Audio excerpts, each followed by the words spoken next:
He told me not to bother with the high school reunion, claiming I still looked pregnant. Then I overheard him laughing with another woman on the phone. When I confronted him, he just smirked and said, "Stay home. Who'd want to see that?" 2 months have passed since that moment. Last night he was crying through the phone while I hit block, for good. He hasn't realized yet, his reckoning is coming. Don't even think about showing up tonight looking like that. Marcus's eyes swept over my body with disgust as I stood in our bedroom wearing the dress I'd bought for our high school reunion. You still look pregnant, Emma. It's embarrassing. His words crushed something inside me that I didn't know could break further. When I tried to argue, he just smirked and delivered the final blow. Stay home. Who'd want to see that? 2 months later, as I pressed block contact on his sobbing voice, I realized that moment of humiliation had been the beginning of his end. But let me take you back to where it all began, that Wednesday afternoon at Serenity Day Spa when everything changed forever. I'd been looking forward to this appointment all week. 2 hours of pure bliss while my mother watched 4-month-old Lily. The eucalyptus-scented steam enveloped me as I settled into the massage chair, finally feeling human again after months of sleepless nights and endless diaper changes. I'd chosen soft coral polish for my toes, thinking it would complement the navy dress hanging in my closet at home, the one I'd spent 3 weeks searching for, finally finding something that fit my changed postpartum body. Carmen, my nail technician, was massaging my swollen feet when my phone buzzed. Marcus's name lit up the screen, and for a brief moment, my heart fluttered with hope. Maybe he was calling to wish me luck tonight or to tell me how excited he was to introduce me to his old friends as his wife and the mother of his daughter. Instead, his text message appeared in cold, brutal words that would shatter my world. Don't bother with the reunion tonight. You still look pregnant and it's embarrassing. I don't want people thinking I settled. The massage chair continued its gentle vibration, but suddenly everything felt wrong. The soothing spa music became overwhelming noise. The lavender aromatherapy made me nauseous. My hands started trembling so violently that I nearly dropped my phone into the foot basin filled with warm, rose-scented water. Honey, you okay? Carmen looked up with genuine concern, her kind brown eyes reflecting the overhead lighting. She'd been chatting about her teenage kids just moments before, making me feel normal and connected to the world outside diapers and feeding schedules. I couldn't form words. 4 months of exhaustion, self-doubt, and Marcus's increasing criticism crashed over me like a tidal wave. Every morning comment about my appearance, every suggestion that I try harder to lose the baby weight, every disappointed sigh when I chose comfort over style, it all crystallized in that single devastating message. The woman getting gel extensions at the station beside me noticed my distress immediately. She was elegant, probably early 30s, with perfectly highlighted blonde hair and the kind of confidence I remembered having before pregnancy changed everything about my body and my relationship. I'm Rachel, she said softly, reaching into her designer purse for tissues. You look like you just received terrible news. I tried to compose myself, but tears were streaming down my cheeks now, probably ruining the light makeup I'd carefully applied this morning. My husband, I managed to whisper, my voice cracking on each syllable. He just told me not to come to our high school reunion tonight. Rachel's expression shifted from sympathy to something much more intense. Her manicured hands stilled, and I caught a flash of steel in her blue eyes. May I ask why he would say such a thing? Without thinking, I turned my phone toward her, showing Marcus's message. I watched her face transform as she read his words, her perfectly applied makeup unable to hide the fury building beneath the surface. That's your husband? She asked, her voice carefully controlled but carrying an undertone that made several other women glance our way. The father of your baby? Carmen had completely stopped working on my pedicure now, listening to our conversation with growing alarm. The soft chatter throughout the spa began to quiet as our voices carried across the peaceful space. He's been different since Lily was born, I heard myself admitting, though I'd never spoken these words aloud to anyone before. Critical about everything, my weight, how I dress, how tired I look all the time. But this. I gestured helplessly at my phone, feeling the full weight of his cruelty settling on my shoulders. How dare he, Rachel said, her voice rising slightly. You just gave birth 4 months ago. Your body created life. You should be celebrated, not criticized. Other women in the spa were definitely listening now. I could feel their attention, their sympathy, and something else. A collective anger that seemed to be building in the room like pressure before a storm. Without warning, Rachel reached for my phone. "What are you doing?" I gasped, but she was already initiating a video call to Marcus. "Trust me," she said with dangerous calm, angling the camera so Marcus would see my tear-streaked face when he answered. He picked up on the second ring, probably expecting to see me. Instead, he found himself looking at a stunning stranger who clearly wasn't intimidated by his presence. "Hey Marcus, this is Rachel," she announced with false sweetness, making sure he could see me crying in the background. "I'm here with your gorgeous wife at the spa. She's getting ready for your reunion tonight and she looks absolutely beautiful." Marcus's face appeared on my phone screen, handsome, confident, completely unaware that he was about to expose himself to a room full of witnesses. "Oh, hey there," he said, and I recognized the tone immediately. It was the voice he used with attractive women, the charming personality he'd completely stopped showing me months ago. "You look pretty cute yourself," he continued, his eyes clearly appreciating what he saw.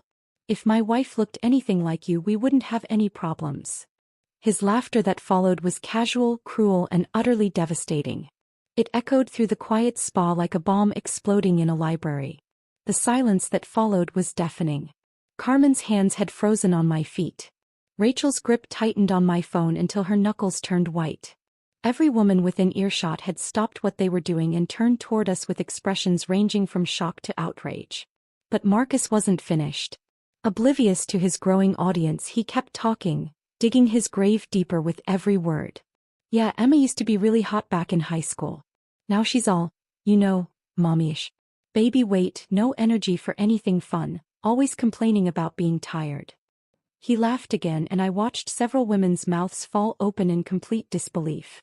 "She keeps talking about this reunion like it's some big deal, but honestly she just embarrasses us both. Better if she stays home with the baby where she belongs." Rachel ended the call without another word, but Marcus's voice seemed to hang in the air like toxic smoke that wouldn't clear. I sat there in complete humiliation, wanting to disappear into the earth itself. That's when Sophia, the spa owner, rose from her desk across the room like an avenging angel. She was a striking woman in her 40s with silver-streaked hair and the bearing of someone who'd built an empire from nothing. She'd witnessed the entire exchange, and now she walked toward us with the purposeful stride of a general preparing for war. "Ladies," Sophia announced, her voice carrying clearly through every corner of the spa, "we have a code red emergency." Every woman in that space, getting facials, massages, manicures, eyebrow threading, turned to face me with complete focused attention. The woman under the hairdryer removed her hood. The client getting a chemical peel sat up despite having treatment masks on her face. Even the staff members gathered around us in a protective circle. And in that moment, as I looked around at these strangers who had just witnessed my husband's cruelty and were now looking at me with fierce determination, I felt something shift inside me. The humiliation was still there, burning like acid in my chest, but underneath it something else was growing. Something that looked a lot like revenge. The click of the spa's front door lock echoed through the sudden silence like a starting gun. Sophia strode across the marble floor with purpose, flipping the elegant wooden sign from "Welcome" to "Private Event Closed." The finality of that gesture sent electricity through the air as 12 women found themselves united by witness to Marcus's cruelty. "Everyone, please gather in the main lounge," Sophia announced, her voice carrying the authority of someone accustomed to making things happen. The central seating area, normally used for clients waiting for appointments, suddenly became our war room. Plush white chairs formed a circle as women abandoned their treatments mid-process to join us. I felt overwhelmed as faces turned toward me with expressions ranging from maternal protectiveness to barely contained rage. These strangers had just heard my husband humiliate me in the most public way possible, and instead of looking away in embarrassment, they were moving closer. "This man," Sophia began, gesturing toward me with fierce maternal energy, "just disrespected not only his wife but every single woman who has ever carried a child, given birth, or sacrificed her body to create life." Her words hung in the scented air like a battle cry. Rachel, still holding my phone as if it were evidence in a criminal case, stood up first. "I own Bella Luxe Boutique online," she said, introducing herself properly for the first time. "I've built my business around making women feel powerful and beautiful. What just happened here is exactly why I do what I do." Maria, the woman who'd been getting a deep conditioning treatment, raised her hand slightly. I'm Maria Gonzalez. I do makeup for Channel 7 News. I've made anchors look flawless through hurricanes and political scandals. Her dark eyes sparkled with mischief. Making one cheating husband regret his life choices? That's Tuesday for me. A striking brunette in workout clothes leaned forward. Jennifer Martinez, personal trainer and life coach. I survived my own nightmare marriage where my ex-husband used to critique my appearance in front of his friends. Her voice carried hard-earned wisdom. I know exactly what this feels like and I know exactly how to help you rise above it. Carmen, my nail technician, was nodding vigorously. Carmen Rodriguez, esthetician and mother of 3.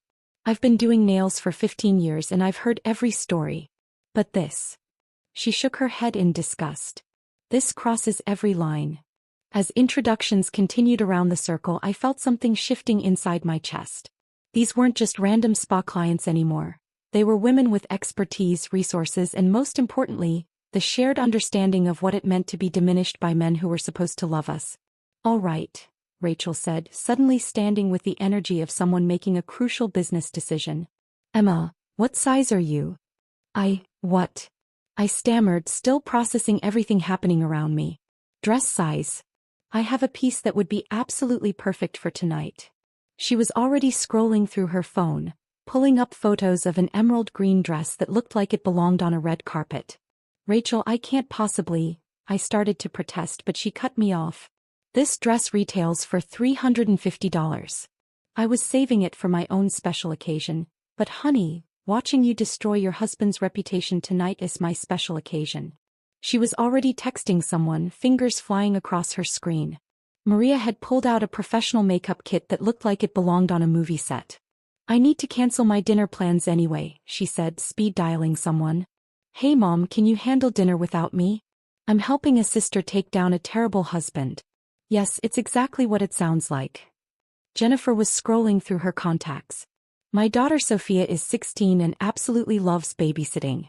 She'll come to your place or you can bring the baby to mine, whatever makes you more comfortable. She's CPR certified and has been watching kids since she was 13. I can't ask you all to, I began, but Sophia raised her hand for silence. Emma, listen carefully. You didn't ask for any of this. We're offering because what we just witnessed was unacceptable. Every woman in this room has been where you are in some way. Sophia's voice softened slightly. We're not doing this just for you. We're doing this because sometimes the universe puts us exactly where we need to be to fight back against men who think they can treat women like disposable objects. Carmen was already mixing something that smelled like coconut and vanilla. Complimentary spray tan, she announced. I've got a mobile unit in the back room. 20 minutes and you'll have that healthy glow that makes people think you just got back from Cabo. The logistics were falling into place with military precision. Sophia pulled out an appointment book and started writing. It's currently 2:30. The reunion starts at 7 o'clock, which gives us exactly 4.5 hours.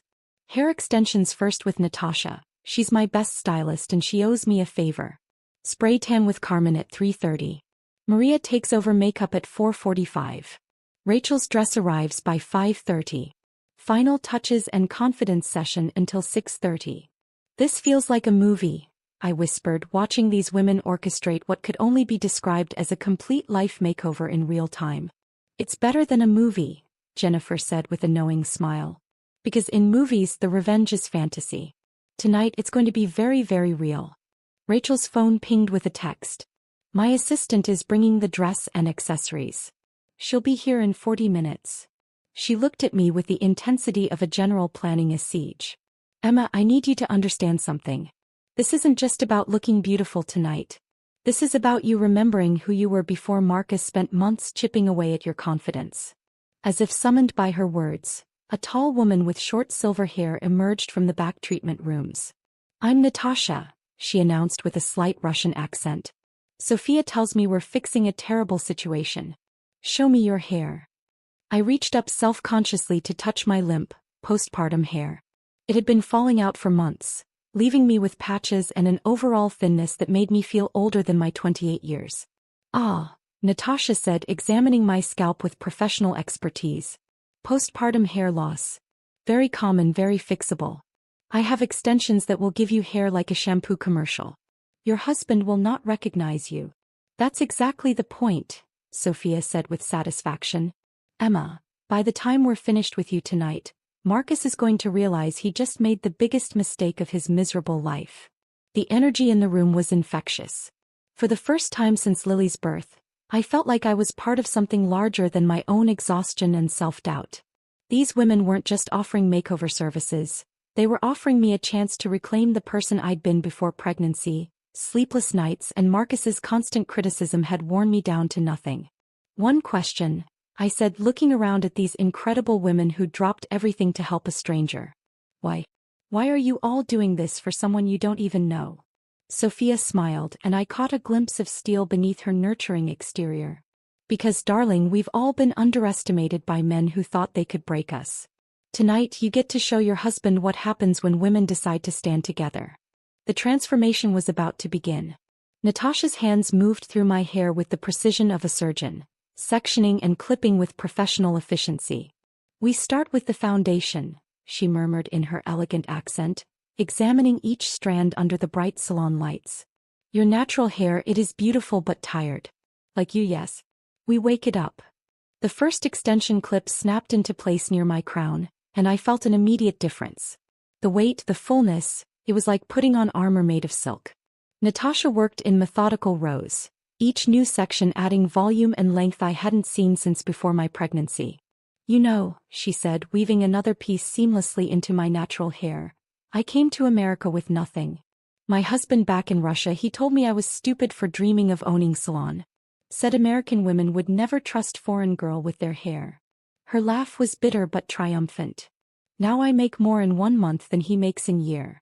Jennifer had positioned herself in the chair next to us, watching Natasha's technique with fascination. Hair holds so much emotional weight for women, she observed. When my ex used to criticize my appearance, the first thing I did was change my hair. Cut it all off, actually. Took me 2 years to grow it back, but when I did, I was a completely different person. Stronger person, Natasha agreed, adding another section. Hair is crown you never take off. Must be worthy of queen. As she worked, other women drifted over to watch the transformation. Carmen was preparing her spray tan station in the adjoining room, mixing solutions and adjusting lighting. Maria had spread her makeup arsenal across an entire counter, brushes, palettes, and products that looked like they belonged in a professional studio. Emma, look up for me, Natasha instructed. When I raised my eyes to the mirror, I barely recognized the woman staring back. My face was the same, but framed by thick, lustrous waves that caught the light with every movement. The extensions blended perfectly with my natural color, a rich chestnut brown that seemed to make my eyes brighter. Oh my God, I whispered, reaching up to touch the transformation. No touching. Natasha swatted my hand away playfully. Is not finished yet. Must add layers, create movement. You will have hair that moves like silken breeze. Rachel appeared beside us with her phone, documenting the process.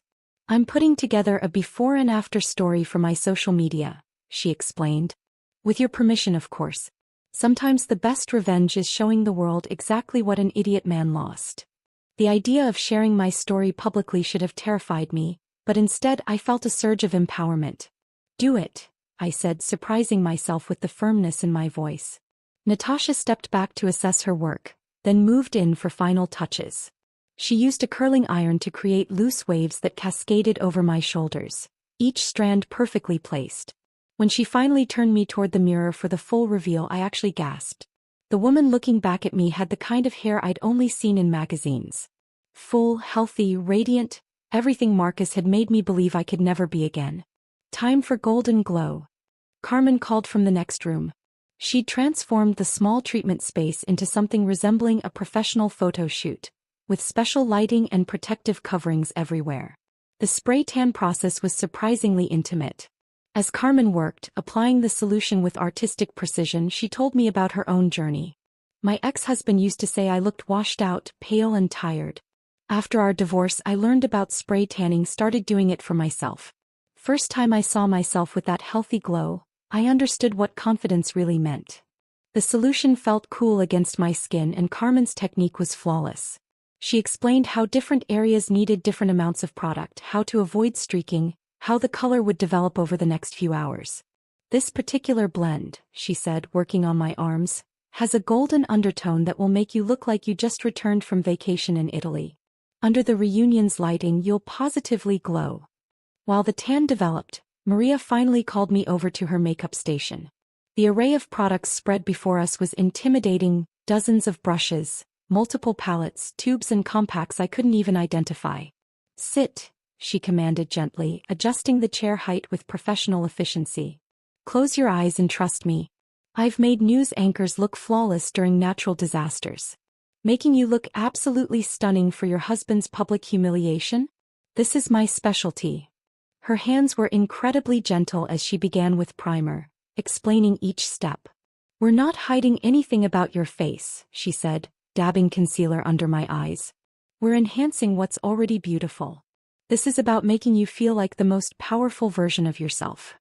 The foundation went on like silk, evening out my skin tone and giving me a porcelain finish. Then came contouring, something I'd never understood before, but in Maria's hands became an art form. She sculpted cheekbones I'd forgotten I had, defined my jawline, and somehow made my nose look perfectly proportioned. Your bone structure is incredible, she murmured, blending shadows. Classic features.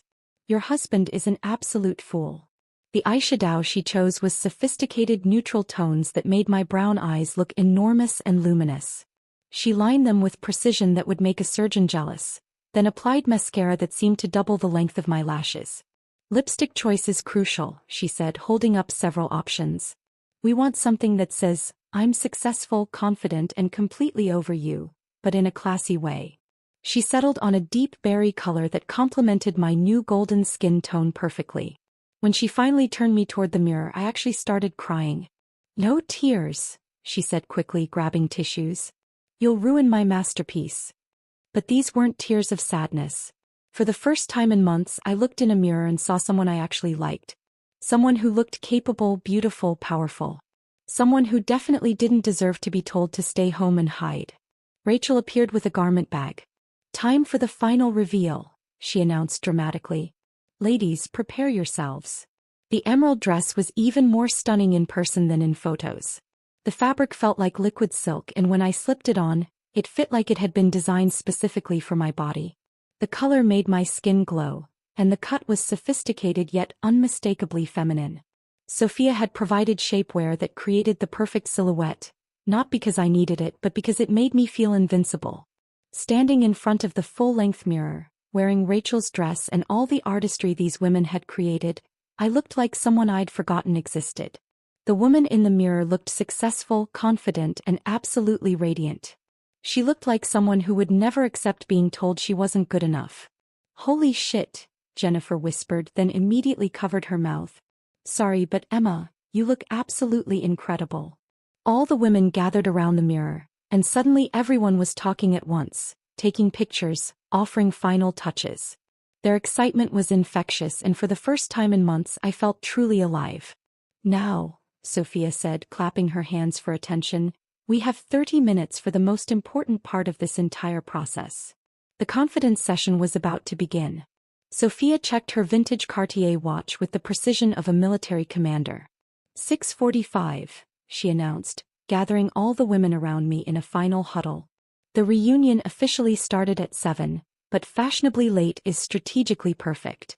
We arrive at 9:15 after the initial greetings and awkward small talk, but before anyone gets too intoxicated to witness what's about to happen. The plan unfolded like a sophisticated operation. Rachel would be my official +1, entering on my arm as both support and witness. Jennifer would arrive 20 minutes after us, positioning herself near the bar for optimal viewing angles. Carmen and Maria would come separately, blending into the crowd as backup reinforcements. Everyone exchanged phone numbers, creating a group text chain titled, Operation Reckoning. Remember, Sophia said, adjusting my necklace one final time, you're not going there to confront him immediately.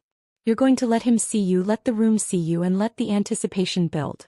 The best revenge is served with perfect timing. My hands trembled slightly as I picked up the small clutch Rachel had coordinated with the dress. Inside were my phone, lipstick for touch-ups, and a small emergency kit of confidence boosters, mints, tissues, and a tiny mirror. Such simple items, but they felt like weapons of war. You ready for this? Rachel asked, linking her arm through mine as we approached the spa's exit. I caught my reflection one last time in the floor-to-ceiling windows. The woman looking back was radiant, powerful, completely transformed. I've never been more ready for anything in my life, I replied, and for the first time all day my voice didn't shake. The ride to the downtown Marriott felt both eternal and instantaneous. Rachel drove her pristine Mercedes, classical music playing softly as we navigated the evening traffic. My phone buzzed with messages from the group chat, final words of encouragement, strategic reminders, and photos of my transformation that they were already posting to social media with hashtags like #sisterhoodstrong and #women-supporting-women. Look at that, Rachel said, showing me her phone at a red light. The spa's Instagram post about your transformation already has 300 likes. The comments are incredible, women sharing their own stories, cheering you on. The digital support felt surreal. Strangers across the city were now invested in my success tonight, creating a network of solidarity that extended far beyond the women who had physically transformed me. As we pulled into the Marriott's circular driveway, the sound of music and laughter spilled from the hotel's grand ballroom windows. The building itself looked elegant and imposing, draped in soft lighting that made everything feel cinematic. Couples and groups of classmates were still arriving, dressed in their finest, but none of them commanded attention the way we did stepping out of Rachel's car. The valet who took Rachel's keys actually did a double take when he saw me. "Have a wonderful evening, ladies," he said with genuine admiration, and I realized this was just the beginning of people noticing me for all the right reasons. The hotel lobby was spectacular, marble floors, crystal chandeliers, and fresh flower arrangements that filled the space with the scent of roses and lilies. As we walked toward the ballroom, I could feel eyes turning toward us. Not the uncomfortable staring I'd grown accustomed to when people noticed my postpartum exhaustion, but appreciative glances that made me stand taller. "You're glowing," Rachel whispered as we approached the registration table. "Literally glowing. Every person in this lobby is wondering who you are." The reunion check-in was handled by Melissa Park, who'd been student council secretary senior year. Her jaw literally dropped when she saw me. "Emma Rodriguez," she said, checking my maiden name on the list. "Oh my goodness, you look absolutely stunning. I almost didn't recognize you. You look like a movie star." Her genuine excitement was infectious, and I felt my confidence soar even higher. "Thank you, Melissa. You look wonderful too. Is Marcus here yet?" she asked innocently, scanning the crowd beyond the entrance. "He should be," I replied with a mysterious smile. "We'll find each other eventually." The moment we stepped into the ballroom proper, I felt the energy shift. Conversations didn't stop exactly, but there was a subtle change in the room's rhythm. People noticed us, noticed me, and the attention felt powerful rather than uncomfortable. The ballroom was elegantly decorated in our school colors, navy and gold, with round tables surrounding a dance floor and a bar area that stretched along the far wall. A DJ was playing a mix of current hits and songs from our high school years, creating the perfect nostalgic atmosphere. It took exactly 37 seconds to spot Marcus. He was positioned at the bar's corner, exactly where he used to hold court during school dances and parties. His arm was wrapped possessively around a stunning redhead who couldn't have been older than 25. She was tall, willowy, with the kind of effortless beauty that came from youth and probably excellent genetics. Everything I used to be before pregnancy changed my body, before sleepless nights carved circles under my eyes, before Marcus's constant criticism made me question my worth. But instead of the crushing jealousy I expected to feel, something else washed over me. Pity. Because watching them together, I could see what Rachel had noticed immediately: the performative nature of Marcus's charm. His smile was too practiced, his laugh too loud, his gestures too calculated. He was working so hard to impress this woman that every movement screamed insecurity. "Look at him," Rachel murmured, following my gaze. "He's trying so hard. It's actually embarrassing." Several former classmates had already begun approaching us. David Chin, who'd been valedictorian, grabbed my hands with genuine delight. "Emma, you look absolutely incredible. I heard you got married and had a baby. Congratulations. Motherhood obviously agrees with you." Before I could respond, Jessica Martinez appeared beside him. "Emma Rodriguez. Oh my God, you're even more beautiful than you were in high school. And that dress, where did you get it?"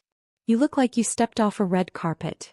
Their compliments felt sincere and warm, completely different from the forced pleasantries I'd grown accustomed to receiving when people felt obligated to say nice things about new mothers. These people were seeing me as I truly was tonight, radiant, confident, successful.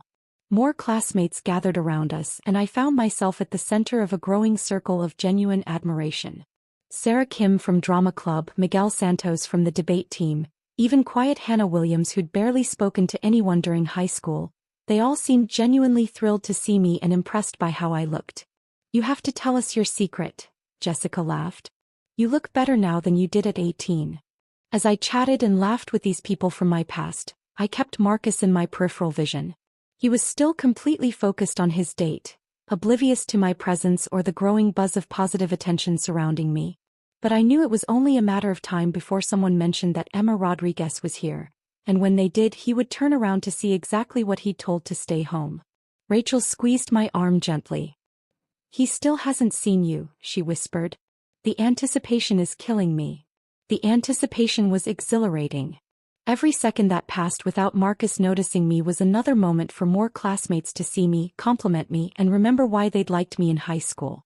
I was building an audience for what was about to happen, and when Marcus finally turned around he would realize that everyone could see exactly what kind of fool he'd been. 20 minutes had passed since our arrival, and the anticipation was reaching a crescendo when I spotted Marcus's date heading toward the ladies' room. She moved with the graceful confidence of someone who'd never doubted her own beauty, her red hair catching the ballroom's chandelier light as she navigated through clusters of chatting classmates. Rachel's grip tightened on my arm instantly. This is it, she whispered urgently. This is our moment. My pulse quickened as I watched the redhead disappear through the ornate bathroom door. The timing felt cosmic. We'd been waiting for exactly this opportunity, and here it was, served up perfectly. Jennifer and Carmen are already in position, Rachel murmured, checking her phone discreetly. Maria just texted that she's near the bathroom entrance. Everything's aligned. We waited precisely 90 seconds before making our move, allowing the redhead time to settle in but not enough for her to finish and leave. The bathroom door felt heavier than usual as Rachel pushed it open, and the soft lighting inside created an almost intimate atmosphere that seemed perfect for what was about to unfold. The ladies' room was elegant and spacious, with a marble vanity area, individual stalls, and a separate lounge section with plush chairs and a full-length mirror. The redhead was touching up her lipstick at the far end of the vanity, humming softly to herself with the contentment of someone having a perfect evening. Carmen and Jennifer were already positioned strategically, Carmen washing her hands at the center sink, Jennifer pretending to search through her purse in the lounge area. Two other women from our graduating class, Ashley Parker and Nina Rodriguez, were also present, creating the perfect audience for what was about to happen. "Excuse me," Rachel said, approaching the redhead with a warm smile that masked her true intentions. "I hope you don't mind me asking, but are you here with Marcus Thompson?" The woman's face immediately brightened and she turned toward us with obvious delight. "Yes. Oh my goodness, do you know Marcus? I'm Stephanie Williams." She extended her hand with genuine friendliness, completely unaware of the storm she was about to walk into. "I'm Rachel and this is Emma," Rachel replied smoothly, accepting the handshake. "We've known Marcus for years. You two make such a lovely couple." Stephanie practically glowed at the compliment. "Thank you. Honestly, I can't believe how lucky I got. We matched on Bumble just 3 days ago and it's been absolutely magical. He's everything I've been looking for: successful, charming, emotionally available." She paused to apply another coat of lipstick. "I think I might actually be falling for him." My stomach lurched violently, but I forced myself to remain composed. Rachel continued the conversation with masterful precision. "He seems completely smitten with you too. What has he told you about his situation? His background?" Stephanie's eyes took on a dreamy quality as she launched into her story. "He's recently divorced, said it was amicable but that his ex-wife just wasn't the right person for him. They grew apart, wanted different things. He told me he's been lonely for months, just focusing on work and trying to heal." She sighed romantically. "He said I'm the first person who's made him believe in love again." Carmen had stopped pretending to wash her hands and was now listening intently. Jennifer had frozen completely, her purse forgotten in her lap.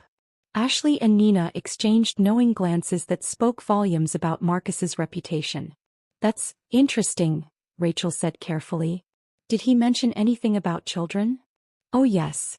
Stephanie's smile grew even brighter. He said he's always wanted kids but his ex wasn't ready. He told me he'd love to have a family someday with the right woman. She checked her reflection one final time. Honestly, I've never met anyone who seemed so genuine, so ready for something real. The moment had arrived. I could feel every woman in that bathroom holding her breath, waiting for the revelation that would shatter Stephanie's romantic fantasy. My voice felt strangely calm when I finally spoke. Stephanie, I said quietly, stepping closer so she could see me clearly in the mirror. I need to tell you something important. I'm Emma Rodriguez. I'm Marcus's wife. The lipstick tube slipped from Stephanie's fingers, clattering onto the marble counter. She spun around to face me directly, her green eyes wide with confusion and growing alarm. I'm sorry, what? She said, her voice barely above a whisper. We've been married for 3 years, I continued, my voice gaining strength. We have a 4-month-old daughter at home. Her name is Lily. The color drained from Stephanie's face so completely that Carmen instinctively stepped forward, ready to catch her if she fainted. For several heartbeats, the bathroom was absolutely silent except for the soft hum of ventilation and the distant sound of music from the ballroom. You're serious?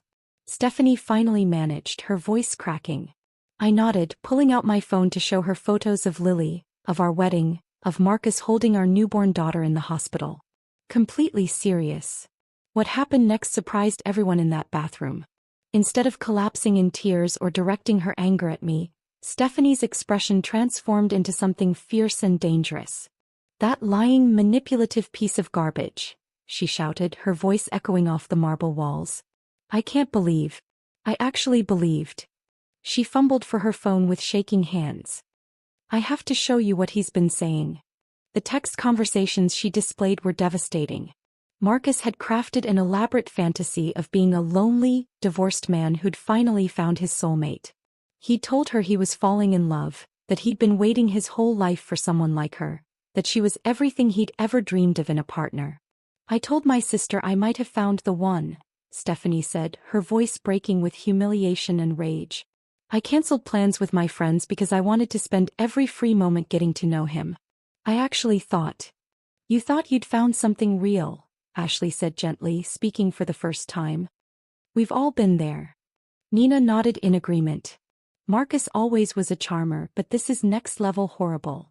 Jennifer stood up from her chair in the lounge area. The question is, what are we going to do about it? Stephanie's jaw set with determination as she clutched her wine glass tighter. I want to destroy him, she said simply. Tell me what you need me to do. Carmen smiled grimly. I think we can arrange that. The alliance was forming naturally, organically, with a power that felt unstoppable. Looking around at these women, some strangers, some old classmates, all united by Marcus's deception, I realized we had everything we needed for perfect public justice. Are you ready to walk back out there and let everyone see what kind of man Marcus really is? Rachel asked Stephanie directly. Stephanie's green eyes blazed with fury and determination. I've never been more ready for anything in my life. The bathroom door seemed to open on its own as we prepared to return to the ballroom, where Marcus was still performing his elaborate charade, completely unaware that his world was about to explode. The bathroom door swung open like the curtain rising on the final act of a play. Our group emerged in formation, Stephanie leading with the purposeful stride of a woman wronged, Rachel and I flanking her like generals supporting their warrior, and the other women following as witnesses to what was about to unfold. The timing couldn't have been more perfect. Just as we stepped back into the ballroom, the DJ's voice boomed over the sound system. Ladies and gentlemen, if I could have your attention please. In just a few moments, we'll be presenting our class awards and recognition ceremony. The music volume dropped to a whisper, and conversations began to naturally quiet as people turned toward the makeshift stage area. The acoustics that had been muffled by dancing and loud music suddenly became crystal clear. Every word spoken would carry across the entire room. Stephanie paused at the ballroom's threshold, her reflection catching in the mirror-polished doors. She adjusted her hair, straightened her shoulders, and lifted her wine glass like a sword ready for battle.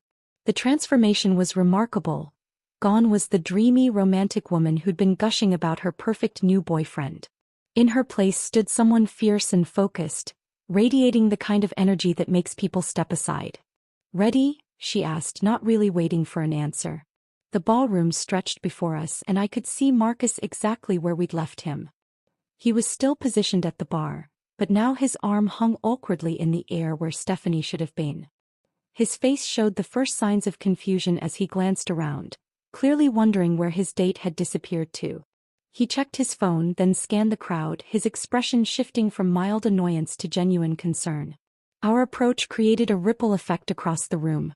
Conversations didn't stop entirely, but people began to notice the energy shift. Jennifer caught my eye from across the room and nodded subtly. She was in position. Carmen had strategically placed herself near a group of former football players who I knew would spread word quickly. Maria was recording discreetly from behind a pillar, documenting everything for posterity. As we drew closer to Marcus, I could see him more clearly.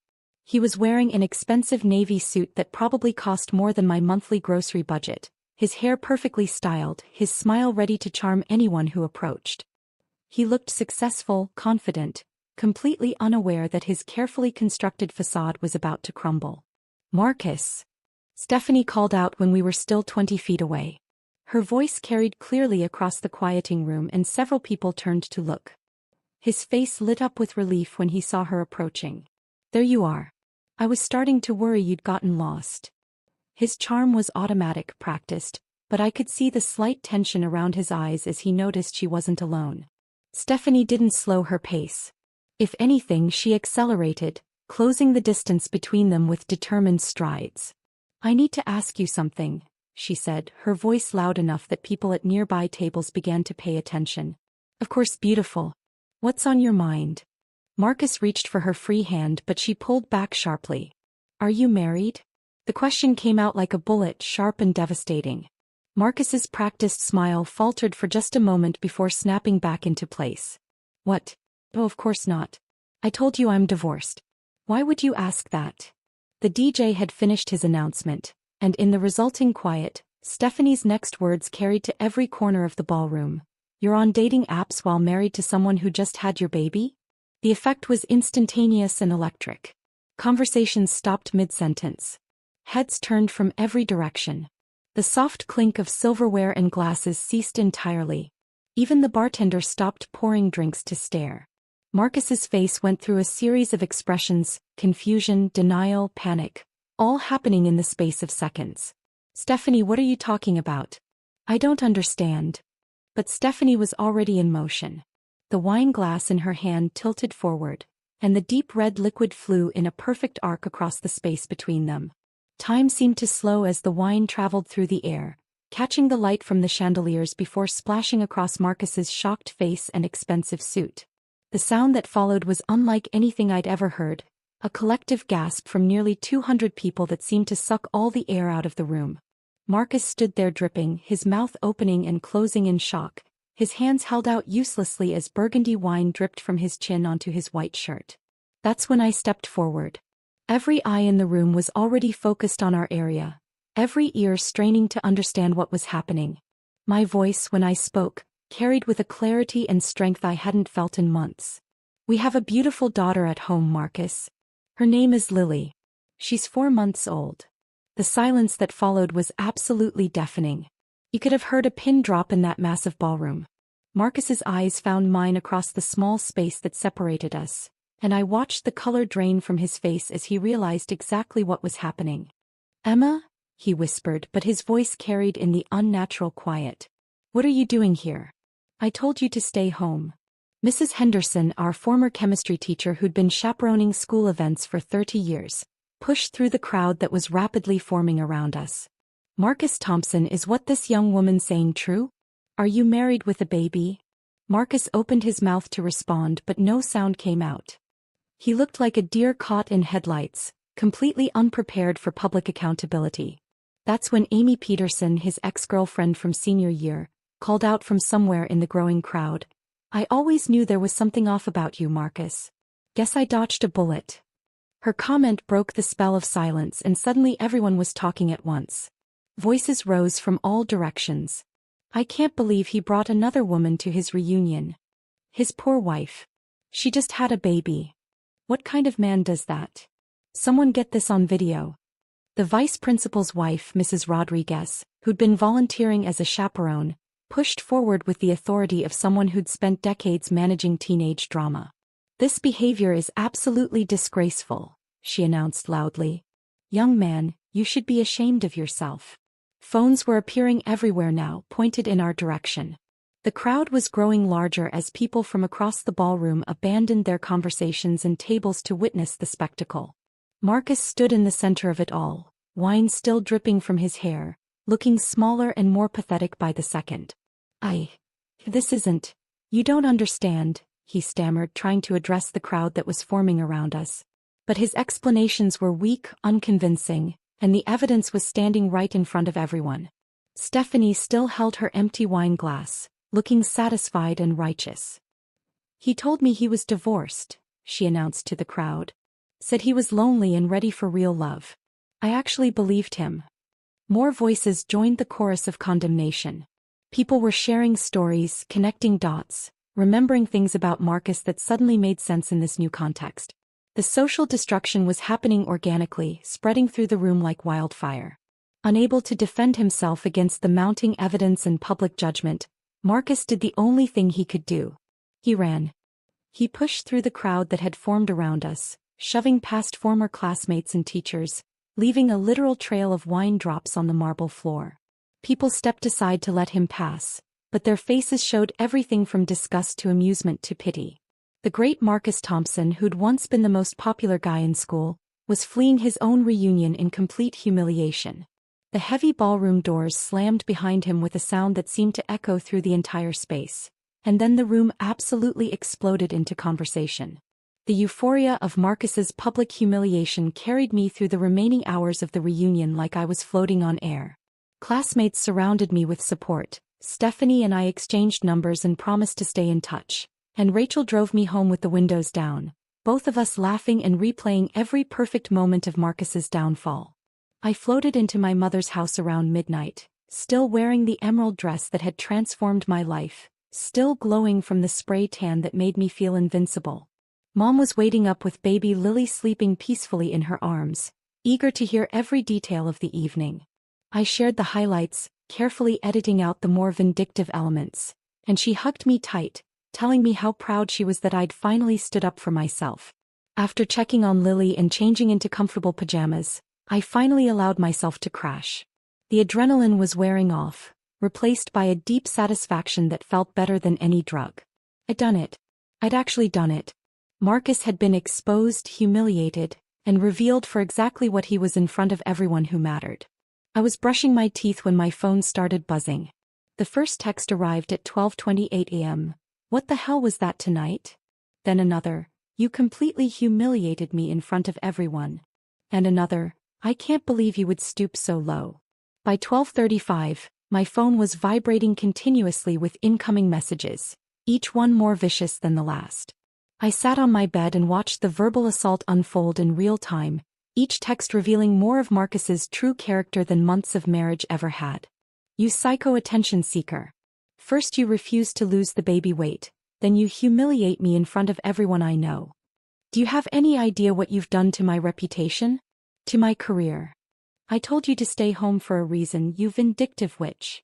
The names he called me became progressively worse, each message showing a level of hatred I'd never suspected he harbored. But instead of the crushing pain I might have felt months ago, I felt something entirely different. Vindication. Every cruel word he typed was proof that I'd been right to leave, right to expose him, right to protect our daughter from this toxicity. The threats came next. You'll regret this. I'll make sure you lose custody of Lily. I'm calling my lawyer first thing Monday.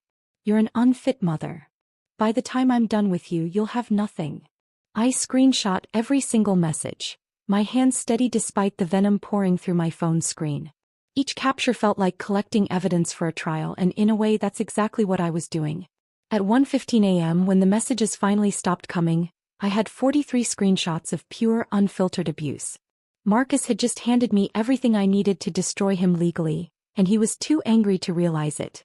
Instead of responding, instead of engaging with his rage and giving him the reaction he wanted, I opened our family group chat.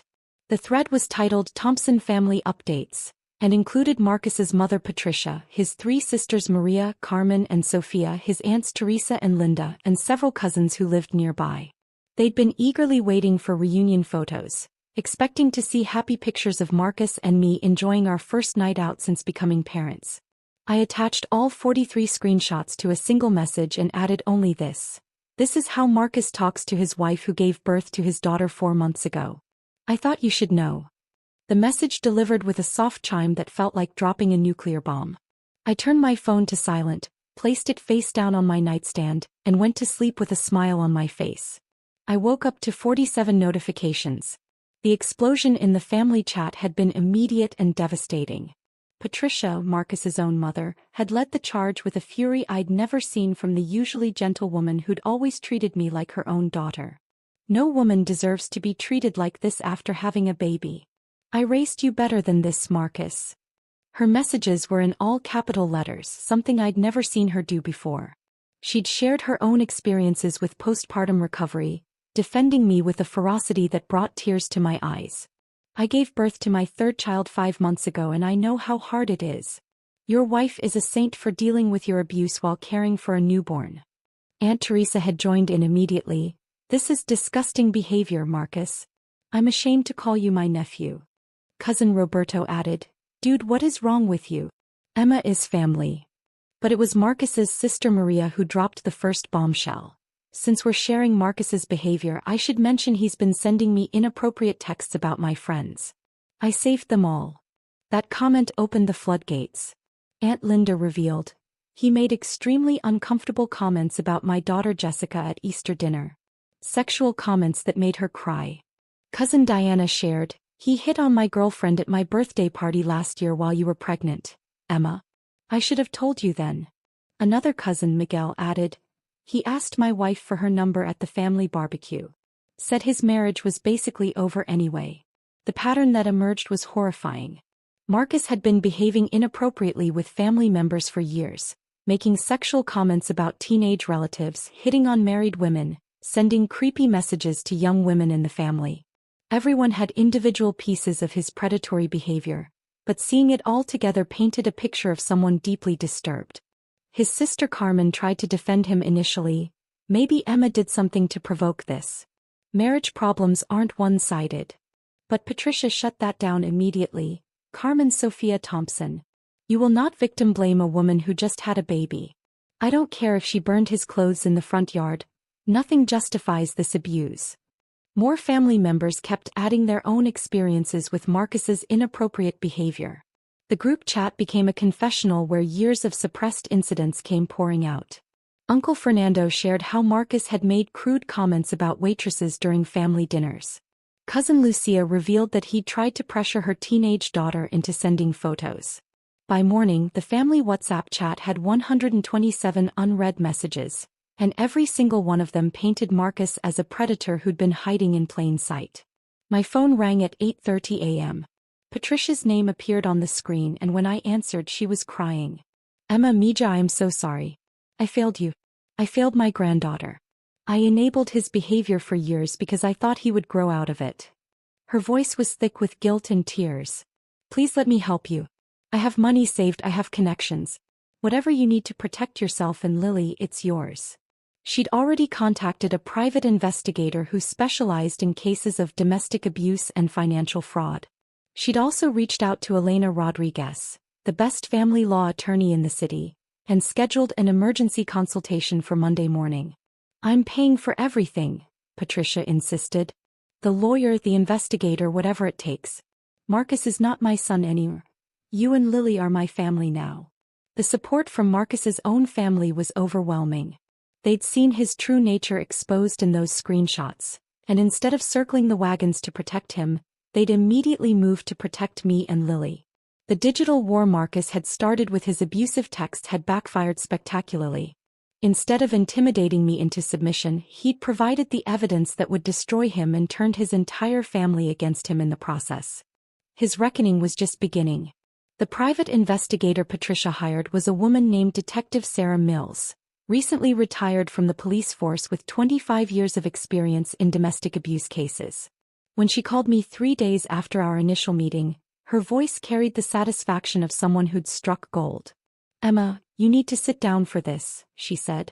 "What I've uncovered about Marcus goes far beyond what any of us suspected." The evidence she'd compiled was staggering. Marcus hadn't just been unfaithful, he'd been living an entirely double life with the precision of a professional con artist. 5 separate dating app profiles across different platforms, each with carefully crafted personas. A secret phone registered under a false name. A private P.O. box where he received credit card statements for accounts I'd never known existed. "The financial fraud alone is enough to destroy him," Detective Mills explained, spreading documents across my kitchen table while Lily played contentedly in her high chair. "Hidden savings account with $47,000. Money he's been siphoning from your joint accounts for over 2 years. 3 credit cards in your name that you never authorized. And this is the kicker, he's been paying rent on a studio apartment across town since before Lily was even born."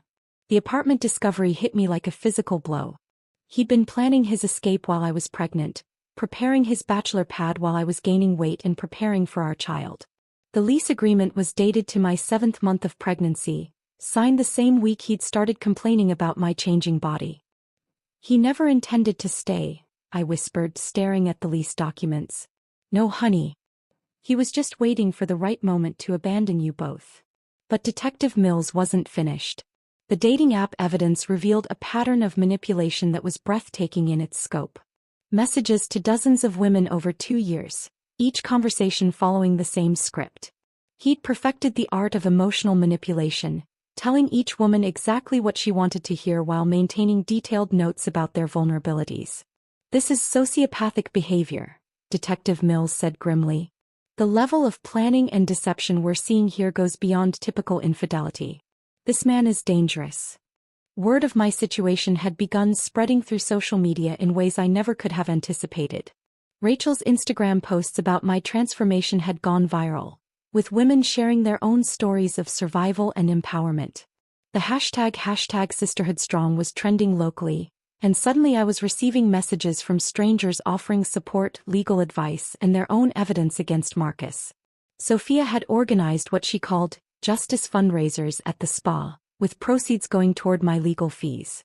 The events became community gatherings where women shared their own experiences with predatory men and celebrated survival stories. Local businesses began donating services, free legal consultation, financial planning, even job placement assistance.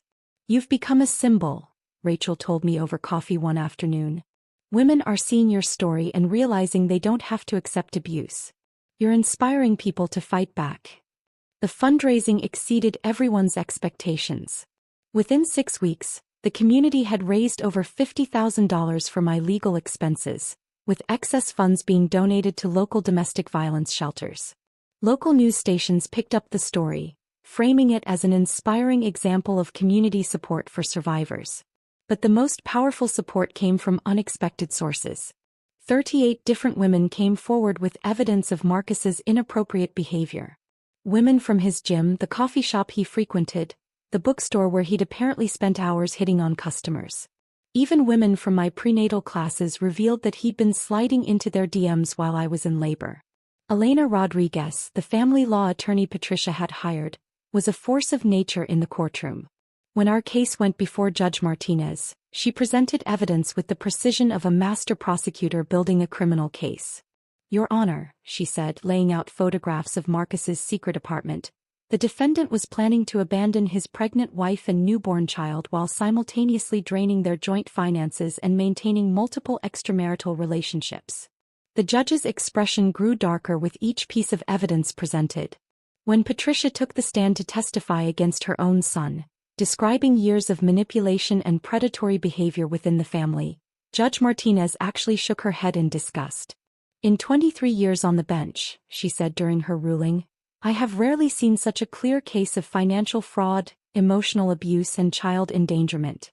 Mr. Thompson, your behavior is not only reprehensible but potentially criminal." The verdict was everything I'd hoped for and more. Full custody of Lily, with Marcus relegated to supervised visits pending completion of anger management classes and therapy. Substantial child support based on his actual earning capacity, not his claims of reduced income. Coverage of all my legal fees and a restraining order that would protect us for a minimum of 3 years. But perhaps most satisfying was watching Marcus's professional life crumble. The reunion video had been shared thousands of times on LinkedIn, making its way to his employer's executive team. Combined with harassment complaints from multiple female colleagues who'd finally felt empowered to speak up, his termination was inevitable. His social circle collapsed with equal speed. Former friends distanced themselves as their wives demanded it, unwilling to associate with someone exposed as a serial predator.